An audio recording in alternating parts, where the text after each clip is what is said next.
those of you who have not already met in my tutorials. I'm Amir, and I specialize on early modern empires in the Islamic world. Iran, the Mughals in India, and the Ottoman Empire. But today I'll be talking to you about the emergence of Islam. I'm going to be talking about the Prophet, the seal of the Prophet, Khatamul Nabi'in, in this monotheistic and Abrahamic tradition.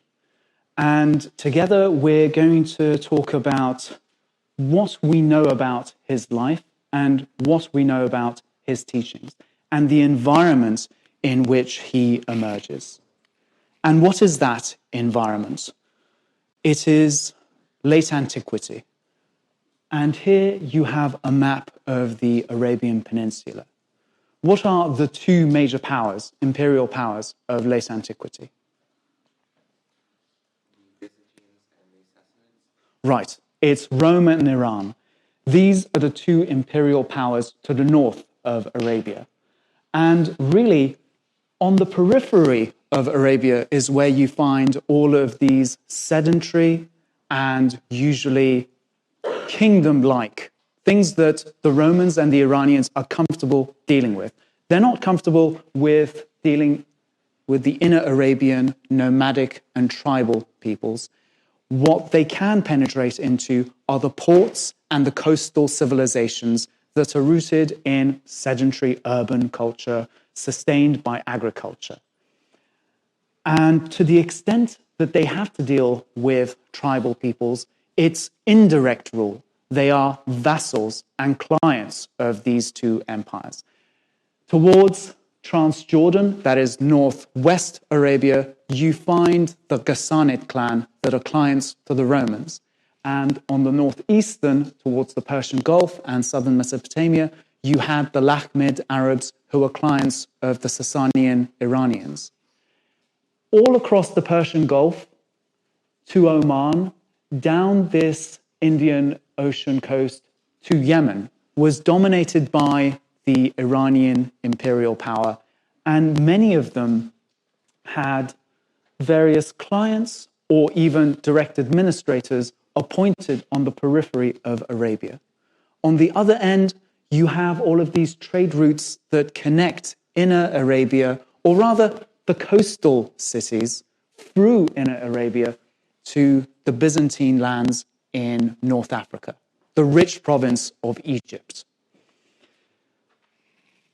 So, what is the religious and confessional makeup of this very heterogeneous and, how should I put this, disunited land? Because there has never been any political authority that has ruled the entirety of the Arabian Peninsula. This is a fragmented land with many tribal, Bedouin, pastoralist, nomadic, as well as sedentary and urban communities dotted all across it. There is not one cohesive and unitary Arab identity that people belong to. Far from it. And this is reflected in the religious makeup of the Arabian Peninsula. To the north, the two clients of the Roman and Persian worlds, the Ghassanids and the Lakhmids, they're both Christians. Different kinds of Christians, but Christians. You also find plenty of Christians further in the south. Yemen, historically a stronghold of Judaism. In fact, the Himyarite kings of Yemen were Jewish. And in Mazun and what is now Arabia, Eastern Arabia, or kind of corresponding to Oman, you have various polytheistic religions. What we're going to be concentrating on, however, is Hijaz. Hijaz is Western Arabia. Think of Mecca and Medina, Al-Taif. This is the region in which Islam emerges. This region is a very interesting region in terms of the pre-Islamic confessional makeup that we see. According to Islamic historiography, The pre-Islamic period is defined as the al-Jahiliyyah, Jahiliyyah being the age of ignorance. But what this really means isn't an age of scientific or kind of knowledge-based ignorance in the way that you and I think about it. It is referring to an age of moral and confessional ignorance, ignorance of monotheism, the one true way. But this is according to the historiography of the early Islamic world. If you look at the inscriptions, and recently I think one of the most exciting fields within early Islamic historiography is the field of epigraphy. We're looking at rocks, inscriptions by these Bedouins as they mark down various sacral calendars. They mark down various beliefs and codified ways of prayer.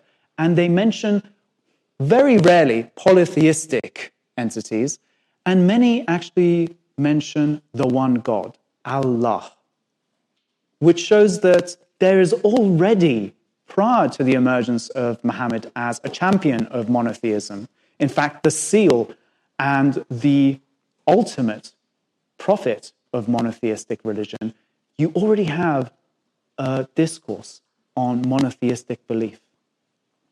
It is inscribed in the rock. You can see it in all the Hijaz lands. The Bedouins who are coming and going through trade caravans or raids, they have set down their beliefs onto these rocks and inscribed various dedications, homages, and prayers to the one God, Allah. But I would like to ask you also, what is the socio-economic makeup of these Bedouins in Hijaz? It is a raiding economy. It is a Bedouin economy. They are not sustained largely through agriculture, as you find in Yemen or further up in the Levant under the Romans or Mesopotamia under the Iranians. That is not how life and the socio-economic structure is sustained. It is sustained through Bedouin culture. Bedouin culture is all about nomadic pastoralism, going from one oasis to the next. Resources are scarce, and also, because everything is mobile, because you're always on guard, you're not just a Bedouin, you are also a warrior on horseback or camelback. You are a Bedouin, which means you are engaged in raiding. Raiding is also an integral part of your life. This is part of the social economy. So let's talk specifically about Muhammad. What do we know about him and his mission? Where are we getting this information from? And the answer is we have to look at the sources. Probably one of the more proximate sources is the Quran. This is something that is set down in writing in the era of the Caliph Osman, who is the third caliph or successor to Muhammad. And roughly 10 years after his death, you have the setting down into writing the teachings, the revelations of God through the angel Gabriel to Muhammad. They're not terribly useful in telling us much about Muhammad, however. In the Quran, Muhammad is mentioned a grand total of just 4 times. An allusion might be made to him a 5th time, but really, overall, the Quran is about anything but Muhammad. Muhammad is put forward as just a messenger. In fact, in one of these verses, it's really emphasized how Muhammad isn't that important at all.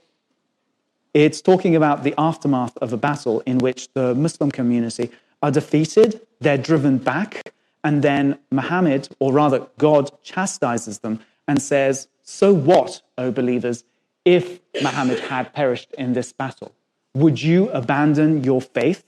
Meaning, this faith is about God. It's not about Muhammad.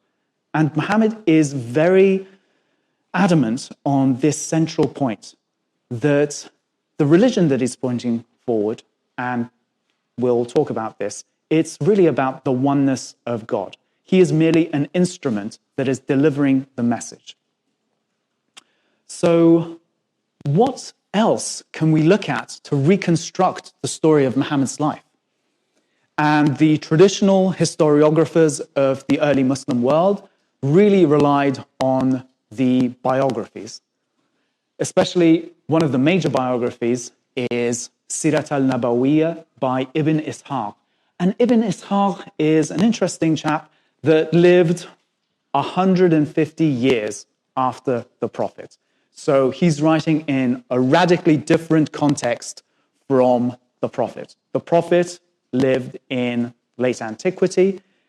The world in which Ibn Ishaq was living and writing in was a completely different world, where the Arab Muslims had already conquered pretty much most of the known world, except for a rump of the Roman Empire. There are different social and economic and political incentives which he's dealing with. He is writing in a completely different context, and we have to keep these in mind because we actually do not have the Sirat al-Nabawiyya. We have an edited edition by Ibn Hisham, who was a student and a kind of a successor to Ibn Ishaq. And in his foreword to his edition, he says, "I have edited out many of the things that contemporaries might find offensive about the original Sirat al-Nabawiyya by Ibn Ishaq." So we really have to be careful when it comes to specific details, because a lot of these details come from sources that really are not contemporary. They're not even near contemporary. They are written over a century after the death of the Prophet. And also, you have to keep in mind, these are further edited by later generations. And really, when you're looking at a text, this is a text that is set in stone as it is, roughly almost 2 centuries after the death of the Prophet. Then there are, just like the oral traditions, these are some traditions that are related by various companions, Sahaba of the Prophet. And the problem is with oral traditions that they are not set in stone, so to speak. They are always changing. And also, the further and further away you get from the time of the Prophet, the more convenient some of these oral traditions become. I mean, some of them become quite absurd, like someone saying that, according to a tradition related back to the Prophet, I should be the owner of this oasis. And the Prophet said that definitely my rival, Ibn Hazm, should not be the owner of this oasis. And you're thinking, to what extent are these manufactured? To what extent are these kind of being massaged or disrupted or in some way adapted to suit the needs and the wants of these later generations of Muslims as they enter into competition with one another over religious, political, economic influence? And when are they finally set into compilations, written compilations, these hadiths? Around, again, roughly 2 centuries after the death of the Prophet. There are, of course, some writings that are near contemporary outside of the Muslim world and the traditional Islamic historiography. Armenian chroniclers, some Nestorian chroniclers in southern Mesopotamia, but obviously, because they're from the outside, they don't have much in the way of detail regarding Muhammad and the religion that he preached. It's much more hearsay, and the information that is imparted is brief and quite general. It's not very useful for kind of reconstructing a detailed history of Muhammad's life. So, let's just go through the traditional account. Let's just take at face value the kind of account given to us in the Sirat al-Nabawiyya and the Sahih al-Bukhari, all of the oral traditions that are compiled, and what early Muslims thought of the Prophet and the story that they had to tell. He does not come from a distinguished background. He does not come from a wealthy background. He is, in fact, orphaned. He is raised by his uncle, and despite his relatively humble upbringing, he is a man of respect, and he commands respect and trust within the Bedouin community. He becomes a caravan trader, like so many others in the community, and eventually he starts leading caravans. He becomes employed by a relatively wealthy woman by the name of Khadija. And Khadija, who is, we think, according to the traditional account, around 40 years of age, proposes marriage to the young Muhammad, who is around 25 years of age. And so after his marriage, he comes into a little bit of wealth because his wife is at least wealthy. And he starts to retreat to Ghar al-Hira, the cave of Hira. He goes to the mountain every so often where he, well, when I say meditate, this might conjure kind of modern notions of meditation, but essentially he takes time away from society in order to contemplate, in order to pray, in order to reflect on his spirit. And according to the Muslim traditional account, this is where he is contacted by the angel Gabriel. And he is commanded, Iqra, recite. Gabriel is the vessel for God's word. God never speaks directly to Muhammad, but always through the angel Gabriel.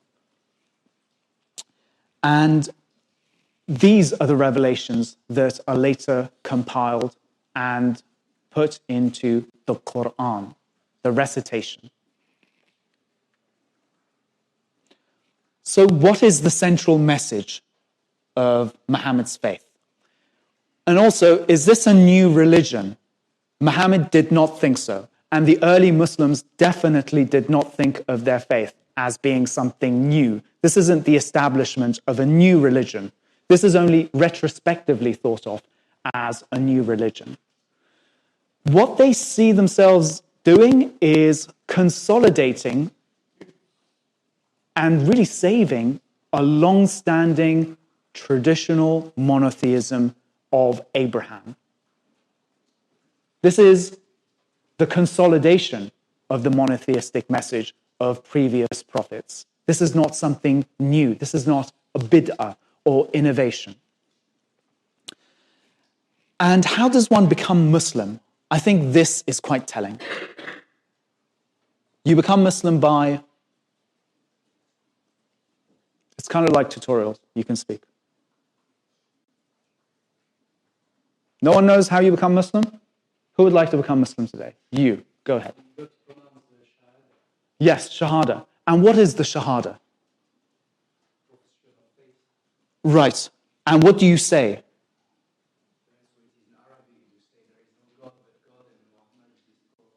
Excellent. That is exactly what you say. And that is how easy it is to become Muslim. You say, La ilaha illallah. There is no God but the God. Wa Muhammadan Rasulullah. And Muhammad is the prophet of God. So on the one hand, first and foremost, you declare the oneness of God. And it's difficult to kind of overemphasize just how central this message is, because what is one of the greatest sins that a believer can commit? Shirk, right? Yes. Associating partners with the one God, undermining in any way the notion of monotheism. And then, after you attest to the fact that there is only one God, you attest to the other fact, that Muhammad is his messenger. This is a very simple and straightforward message. There is nothing like an elaborate and kind of very complicated theology or system of kind of cosmology that is set up. And what Muhammad sees himself doing, in fact, the Quran is a very good source, as long as you're not trying to reconstruct Muhammad's contemporary kind of environment and his own biography, but it is a very good source when it comes to understanding, so what is it that he talks about? What is it that he preached? And he was engaged in the retelling of all of the Abrahamic prophets' missions. There are so many chapters on Mary, mother of Christ, on Jesus, on Jonah, on Joseph, on all of these previous Abrahamic prophets and the struggles that they went through, the moral tales of all of these, and all couched in the wider discourse of these people were servants of the one God, and they preached monotheism. And the enemies of these prophetic line was what? Was polytheism, and the champions of polytheism, whether it be Pharaoh or some other imperial figure. Now, in Mecca, the oasis town to which Muhammad belonged and in which he lived, there was the Kaaba, here depicted in a modern film. And the Kaaba was really a place of pilgrimage for, it seems, a different kind of diverse, essentially, polytheistic and non-maybe polytheistic pilgrims. People who came to the Kaaba to pay homage to their own gods. And Muhammad begins to take issue with this, and he starts to speak out against it. He asks that the leaders of the community accept the monotheistic religion of their forebears and to reject polytheism and idolatry and to cast out the idols from the Kaaba. The problem is the elites in Mecca derive a great deal of revenue from all the pilgrimage that happens to the Kaaba. And of course, I don't think that we should only view this in this kind of Marxist lens where, well, it was a threat to their material interests and therefore they reacted. There's definitely that. But there's also a threat to their cultural identity as perhaps practitioners of polytheism, even if they themselves are perhaps Jewish or Christian and they're not polytheistic.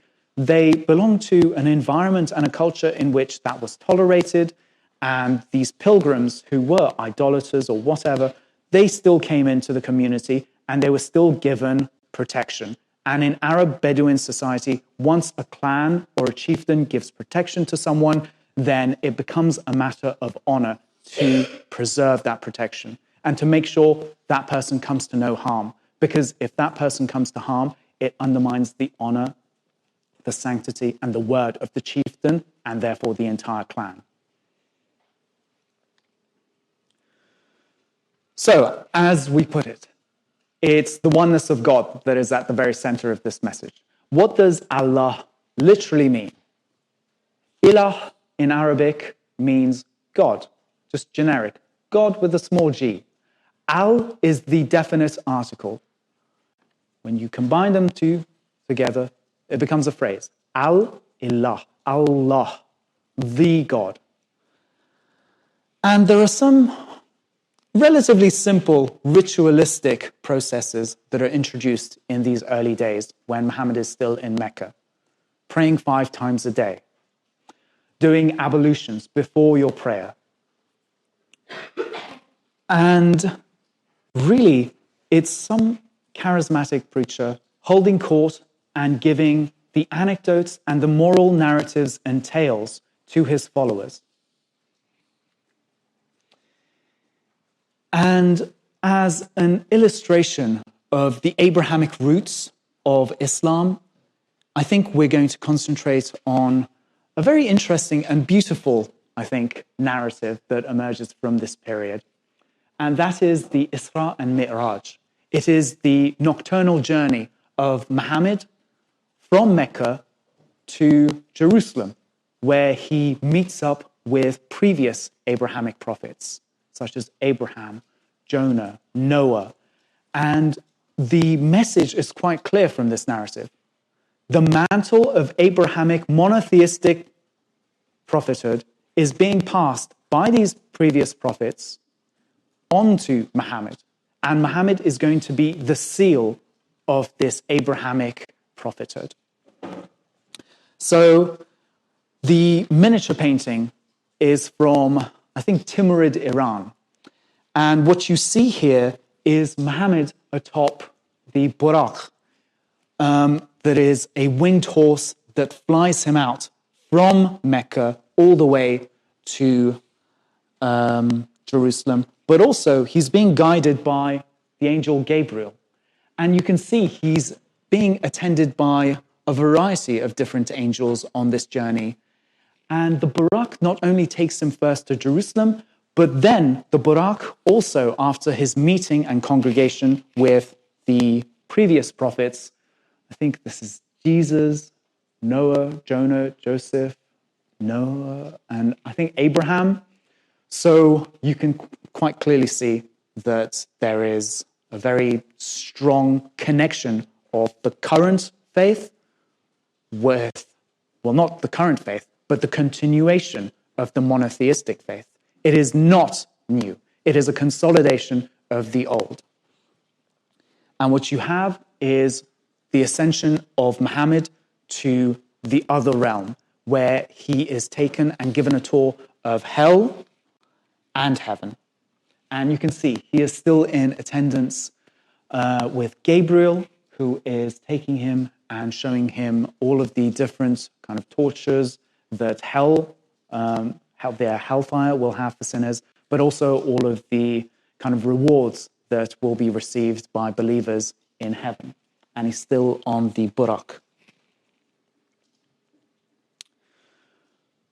Eventually, the Meccan elites and Muhammad, they cannot abide one another. And as the following of Muhammad grows, the tensions between Muhammad and his community and the Meccan elites also grow.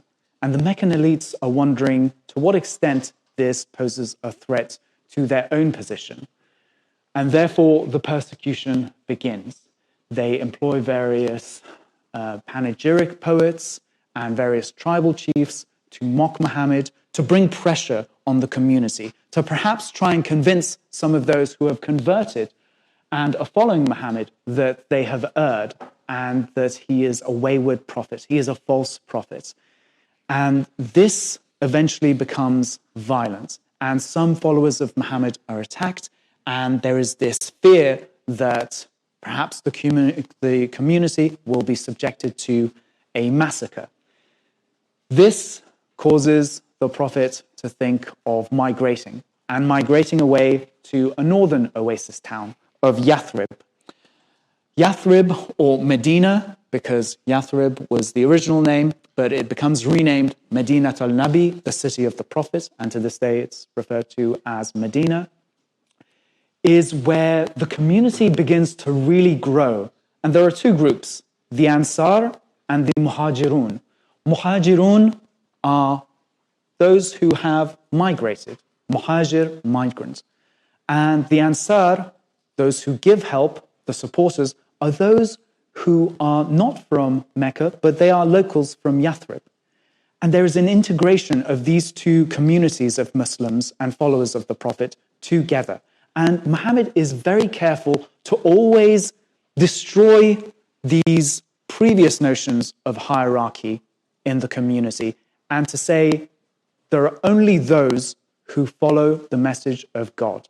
And therefore, he combines and integrates the community of the Muhajirun with the Ansar in Yathrib by asking all of the local inhabitants, not the Muhajirun, but the Ansar, to provide accommodation for the migrant community. And for these two sets of people to integrate into one by co-inhabiting, by living side by side, quite literally, as one community. And this is where you also find the Constitution of Medina, as it's called in the historiography. This is something that is preserved in those later biographies. There are different views on this, but I also agree with people like Fred Donner that it's quite probably authentic, that this document does date from this period. What is the Constitution of Medina? This is an anachronistic term, by the way. It was just a treaty. We don't know what it was called, or even if it was given a specific name, but the treaty encodes how the local community of Muslims will integrate into the wider community in Yathrib. And also, quite tellingly, what the relationship will be with Jews. I think this is a very important document because it emphasizes again, this is not really a new religion. That's not how they're thinking of themselves. They refer to themselves as the mu'minun, who are the believers in monotheism, that is. And they regard Christians and Jews as being fellow believers. Christians and Jews are also Ahlul Kitab, people of the book. The notion that there are the sacred texts of monotheism. And the early mu'minun actually engage with and draw from the Bible, the Torah, and the Tanakh. These are important texts for the mu'minun. These aren't alien or predecessor Abrahamic religions. These are the same faith. And therefore, there is an alliance with the Jewish and the Christian inhabitants of Yathrib. And they are, in some parts of the constitution, referred to as part of the in-group, part of the us, part of our kind of community.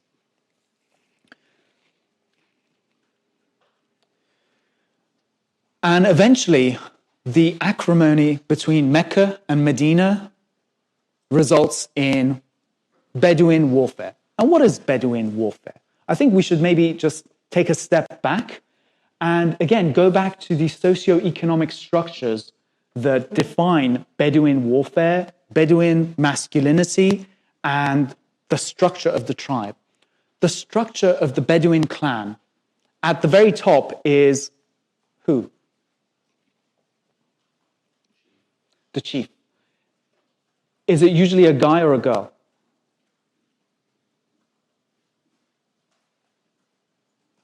Anyone care to guess? Guy. Yes, it's a guy. What kind of, especially given that there's a raiding economy, what kind of guy? A strong guy, a Putin, a guy who gets stuff done, a guy who, he's not shy. If he enters a room, he bellows. He likes to make himself the biggest man in the room. He is a masculine and a militaristic guy. He's going to be the guy who's going to lead the other guys into the other oasis and to take over their cattle, to steal their camel, to take away their women. There are some elements of this that are very dark. And I think you can start to imagine this isn't a culture in which you and I would be terribly comfortable. At least I hope you agree with me, that this is not exactly our kind of society. This is a society that is deeply patriarchal. It's about that one guy and his in-group, who are a bunch of other guys. They are about raiding. They're about getting together and leading various expeditions and singing their own praises. That's why poetry is a big part of this culture. And something that survives into the Islamic period is Jahiliyyah era poetry, poetry from the age of ignorance. And what is this poetry? This poetry is all about that Bedouin masculinity, that devil-may-care attitude of just going out into the desert and pulling your Arabian horse behind you and a train of camels behind you, meeting other guys, convincing them it's probably a good idea for us to raid that community there, and they have really pretty girls. That kind of masculine, really dismissive of women attitude of it's us, it's about power, it's about fighting, it's about war. Muhammad doesn't really figure into this kind of culture because those big Arab chieftains would probably look at Muhammad and say, he hasn't led any raids. He just leads caravans from one end of the desert to the other. More importantly and embarrassingly, he's married to a 40-year-old woman and he's 25. Not only doesn't he have a harem, he has kind of like the opposite. He's not a masculine guy. He is not a masculine guy according to the paradigms of Bedouin masculine culture. And I think this is what we should pay attention to, that he doesn't fit into the mold of masculinity and Bedouin values all that well. Now, there is, I think, a tendency sometimes amongst liberal scholars to kind of take this a little bit too far and go in the direction of Muhammad is a feminist. That is not what we're going to do. That is silly. What I'm trying to get across to you is Muhammad is unconventional. And that kind of makes sense for someone to establish, or in his own mind, to reconsolidate the Abrahamic faith. You have to be able to kind of disengage from the mores of your society and to impose new mores on society, or to rather to take the mores of your imagined ancestors and forebears, these Abrahamic prophets, and to bring them back to society. That is the kind of person that Muhammad is. And his relationship with women, it's not what you and I would think of as these feminist relationships, but nonetheless, he has unconventional relationships with women. He consults with women. With some of his wives, like Kulthum, he sits down, and because his wife Kulthum comes from a very important clan and has clout, he sits down and he asks her for advice. This is definitely something that a tribal sheikh would never do, seek advice from a woman. That would completely undermine his masculinity in the eyes of his followers. But there are some elements, of course, in which Muhammad is part of his world, and he can't operate in a vacuum. He is also going to put together warrior bands that are going to raid all of the caravans that are coming out of Mecca. And the Meccans are going to raid against him. So there is a tit for tat, something that is quite familiar, I think, for most Bedouins in the region. And I think what is different here, and something that is not immediately perhaps perceptible to most onlookers at the time, is that Muhammad is kind of forming a new confederation. It's not the old kind of confederation that is set up by these Bedouin chiefs. It's not you and I didn't see eye to eye, and several times we've raided against one another. But there's this other guy, and he has plenty of camels, and he has plenty of women. I think you and I should enter into an alliance and take all of that stuff and split it 50-50. What do you say? This is something else. This is a permanent alliance of people being subsumed into a new kind of confederation, if you will.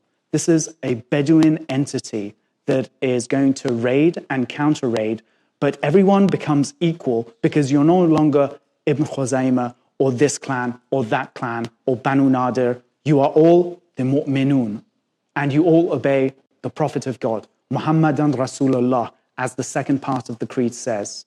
This supra-clan that is based on not lineages and clan affiliation, but something else, faith, and a community of the faithful obedient to one prophet, the Prophet of God, is a new form of warfare. And it continues to grow. It continues to recruit, and it continues to pose a greater and greater threat to the Meccans. And eventually the Meccans realize we're kind of being cut off from our northern trade routes. And this threat from the north is looming. We have to preempt it. We have to gather a large army and to march north. And this is a mistake, because how they're forming a confederation is the old way of forming a confederation. Look, you are the Banu Nadir, you're the Banu Khuzaymah, and we are this clan. Let us just come together on a temporary basis in order to get rid of this problem here and now. The community that Muhammad has established is different. Community, in fact. Ummah. Ummah is a very important concept here, because that is the entity that they're going up against. It's not a semi-permanent or temporary alliance of different Bedouin clans. It is a community bound together according to faith. And despite various battles and sieges, these coalitions of the Meccans fall apart in the face of the kind of there's an Arabic word that I can't really find an English translation for. And Ibn Khaldun actually uses it quite a bit. Asabiyya. They have high asabiyya. They have group solidarity. They have zeal in the connection that they have with fellow Mohammedans. And they're not going to split apart because their interests start to diverge. They're not going to split apart because they feel, I stand to gain something. They have high asabiyya, and they are all driven by a common purpose and led by a singular leader that is beyond question. Because once you accept that Muhammadan Rasulullah, to deny the Prophet and to disobey him is blasphemy. It would be akin to denying God and blaspheming against God himself. And this is why, despite them losing several battles, and sometimes serious battles, the Muslim community, the Ummah, survives. But each time a coalition is raised by the Meccans, it eventually falters, because some tribe or another says, we came here, we thought we were going to raid Yathrib, but these Muslims are putting up a mighty fight. I'm not in this anymore. There's that other tribe that, seems a much juicier target. Let's just go and raid there. They're much easier to raid. These Muslims are a little bit crazy for my liking. I'm out. And then another tribe says, well, the coalition is breaking apart, and they exit. And the confederation is always, because it's based on these semi-permanent alliances between just tribal chieftains who have come together for a specific mission, it disintegrates. And the Ummah remains. And eventually, the Ummah grows to such a point that Muhammad feels, now's the time. Now I can gather my forces and march directly to Mecca and to conquer Mecca.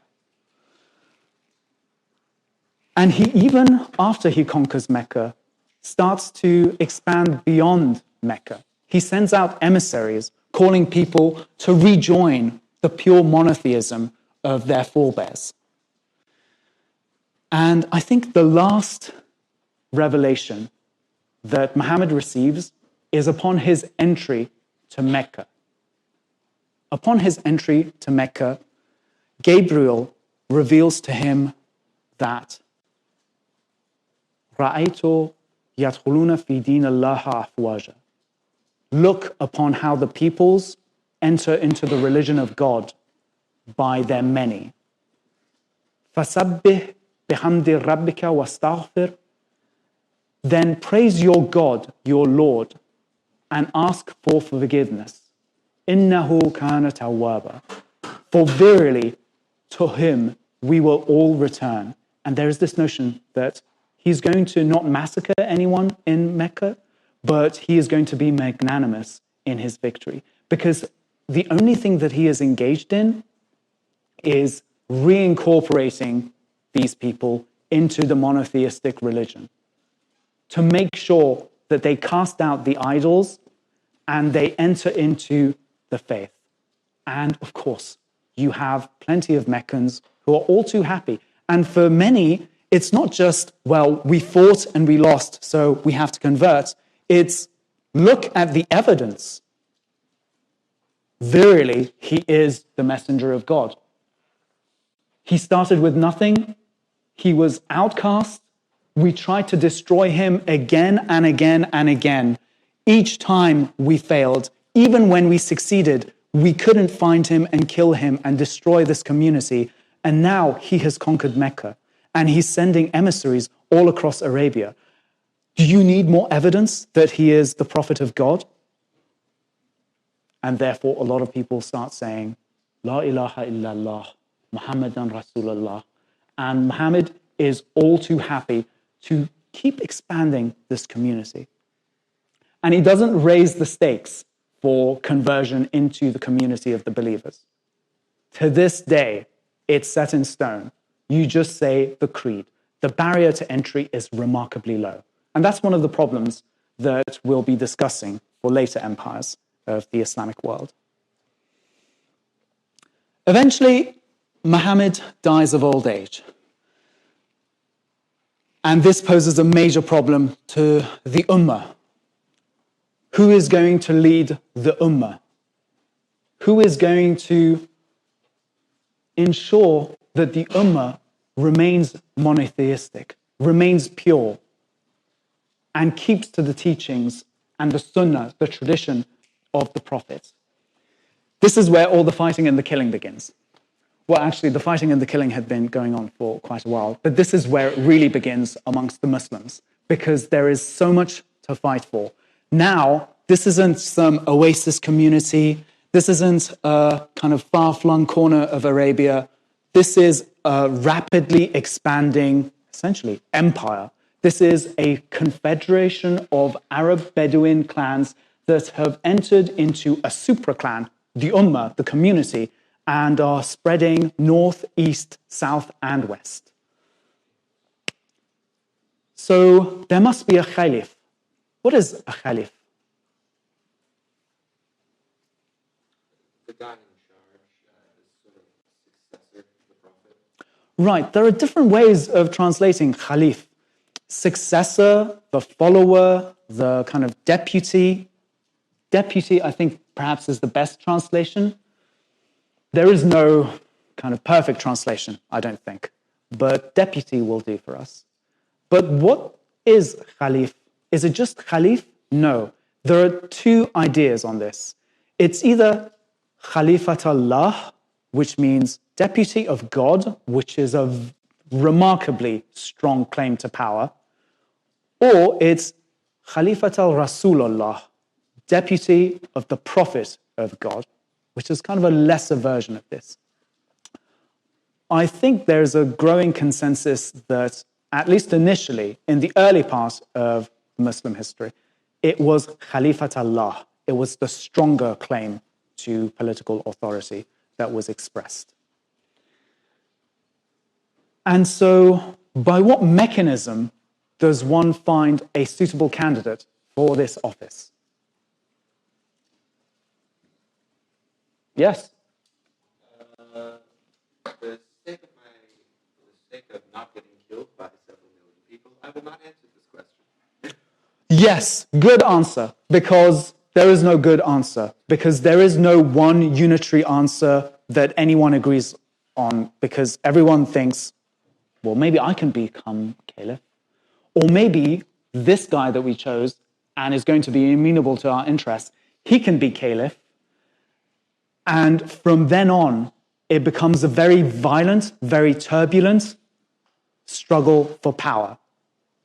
The ideas on who and why a person ought to be caliph. And how is it that the four Rashidun caliphs meet their end? The first one, Abu Bakr, dies peacefully in his bed. The second one is killed. The third one is killed. The fourth one is killed. All of them by other Muslims. It's nothing like a consensus. Who is the caliph is a question that the Muslims themselves in this early period are constantly asking, and they're asking it with a sword in hand. So I'm going to lay out to you one of the major kind of streams of thought about the successorship and the caliphate after Muhammad ought to be. And that is the idea that the person who ought to be caliph is Ali. Ali is the son-in-law of the Prophet.